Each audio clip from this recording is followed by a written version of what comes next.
E aí, pessoal, tudo bem? Ó, eu tô em Tromsø, no centro da cidade. Só que eu tava na dúvida se eu mostrava pra vocês hoje como tá a cidade enfeitada de Natal ou eu iria no Museu Polar. Mas por conta dessa chuvinha que deu e acabou com a neve, então eu acho que fica mais bonito filmar a cidade quando ela está cheia de neve. Enquanto isso, eu tô pisando aqui um monte de gelo, tentando não cair na madeira aqui do cais para chegar no Museu Polar e mostrar para vocês um museu histórico que mostra porque Tromsø foi a porta de entrada pro Ártico, né, ou pro Polo Norte. Então chegou na frente do Museu Polar e aí eu vou guiar vocês até lá dentro. Eu vou tentar intercalar a câmera do celular, mais quando tiver escuro, com a câmera da GoPro para ver qual imagem fica melhor em determinado momento. Cheio de gelo o chão. Aqui tem umas pedrinhas, tem que tomar cuidado na hora de andar para não tomar um capote.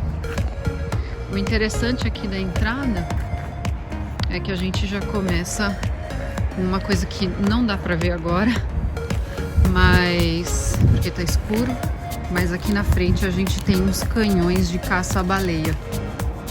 Ó, aqui é a entrada já pro museu. E vamos começar o nosso passeio.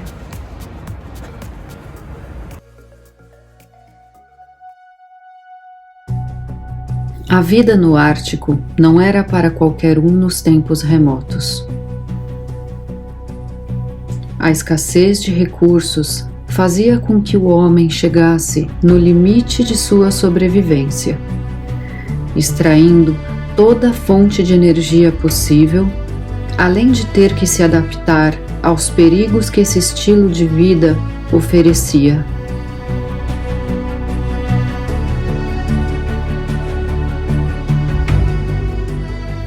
Em Svalbard, especialmente, a tundra é ausente de árvores, o que tornava ainda mais difícil construir uma casa em terras polares.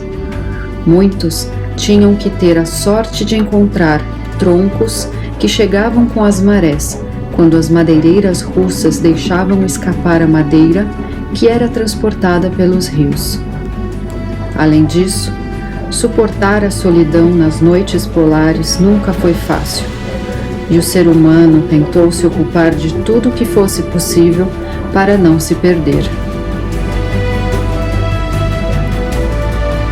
Achados arqueológicos mostram que muitos dos homens que se aventuraram por lá nunca voltaram para casa, e muitos deles eram jovens corajosos que se sujeitavam a esse estilo de vida.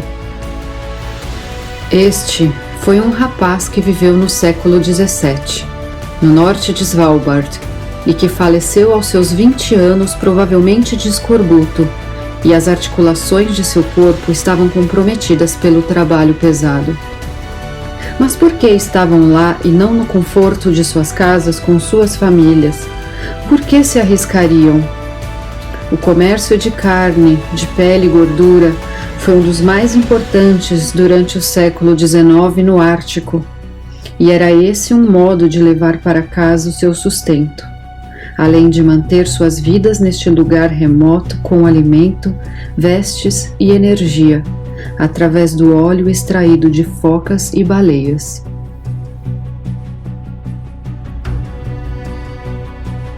A carne de rena era um dos principais alimentos em Svalbard, e sua pele vestia muitos dos trabalhadores.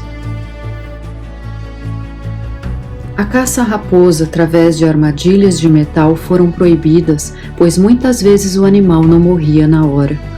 Hoje, essa caça é feita em arapucas de pedra e madeira, de modo que o animal tem uma morte rápida.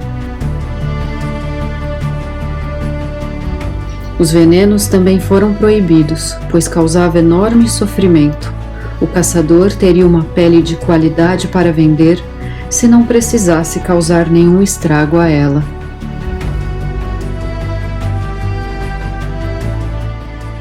Tromsø, onde vivo, era onde muitos destes pescadores ou caçadores viviam e se despediam de suas famílias.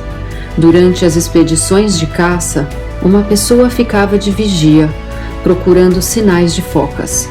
E assim que eram avistadas, 3 homens pegavam um bote, atravessavam o mar com o último remando em silêncio.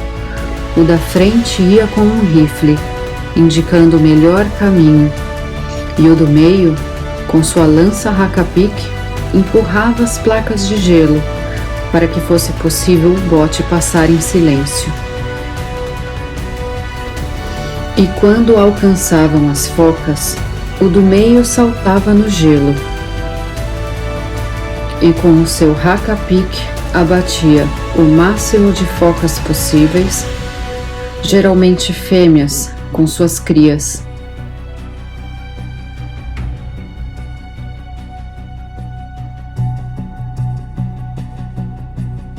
Não importava a espécie, não importava se eram grandes ou pequenas. Inúmeras focas foram abatidas para fornecer carne e uma pele impermeável, que era usada para fazer acessórios caros e botas que na época eram imprescindíveis ao povo escandinavo.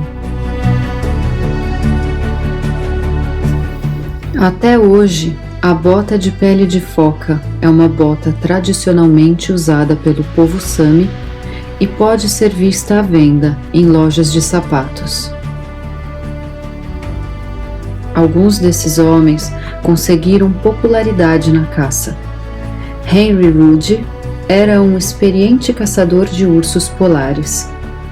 Só ele chegou a matar 713 ursos entre 1908 e 1948. Assim, passou a ser conhecido como o Rei dos Ursos Polares.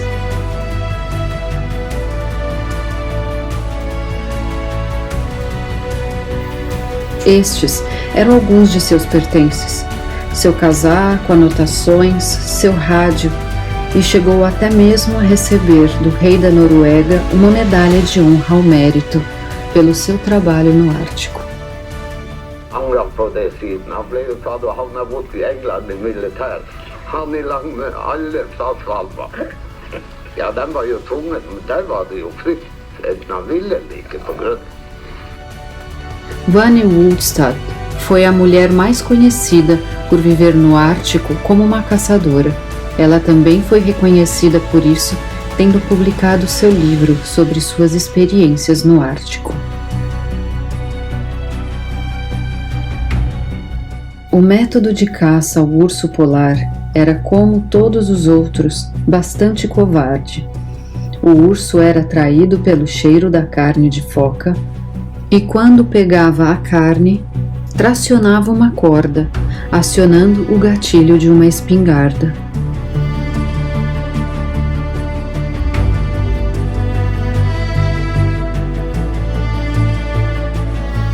Os órfãos, ao perderem suas mães, eram capturados e vendidos a algum zoológico ou circo. A morsa também estava entre os animais mais caçados, e a extração de seu dente, gordura, couro e carne também fizeram parte da rotina dos caçadores do Ártico, desde o século XVII até o XIX. No século XVIII e XIX, devido a uma grande exploração por parte dos russos, o número desses exemplares de morsas foram reduzidos drasticamente. Por ser um animal com 2 toneladas, eram usados lanças e arpões na sua captura, e não era incomum que os caçadores fossem feridos ou mortos pelos dentes de uma morsa que se sentisse ameaçada. Mas o sonho de conquistar o Polo Norte e além, muitos foram os exploradores e aventureiros do alto mar. Fridtjof Nansen foi um dos que tentou, mas encontrar um navio que fosse capaz de aguentar a pressão do gelo não era fácil. Muitas vezes, antes que o navio chegasse ao seu destino, Tinha as águas ao redor de seu casco congeladas, prendendo-o numa vastidão de mar inerte, um deserto de gelo completamente instável. Fritjof alcançou a Groenlândia, mas viu que o seu navio Fram poderia não suportar a pressão se continuasse subindo. Então, acreditou ser capaz de alcançar o Polo Norte com esquis e trenós puxados por huskies. Estavam no meio de março quando a neve começou a derreter, dificultando que os cães puxassem os trenós. Os suprimentos também estavam no fim. Os cães morriam e sua carne alimentava os outros. Sem esperança, Nansen voltou com o que restou de sua tripulação para o navio Fram, e os últimos 12 cães foram mortos para alimentar os sobreviventes.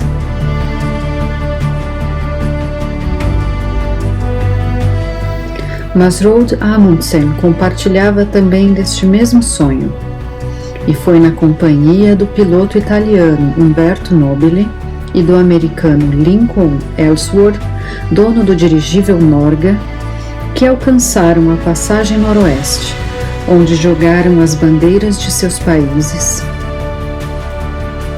Mas a última viagem de Amundsen aconteceu na aeronave Latam, ao sair de Tromsø, na tentativa de resgatar uma tripulação amiga que havia sofrido um acidente em meio ao Polo Norte. Mas Amundsen também sofreu um acidente no caminho, e este é o motor do avião Latam que foi encontrado no oceano. Aqui na Noruega, ele é considerado um herói por suas conquistas e sua antiga casa em Tromsø é mantida como memória a ele. Seus objetos pessoais usados em suas explorações estão no Museu Polar até hoje em Tromsø. Até mesmo o seu barril de conhaque carregado para aquecer suas viagens estava lá, e o seu fiel e inseparável husky. Um livro sobre a sua última viagem também foi escrita.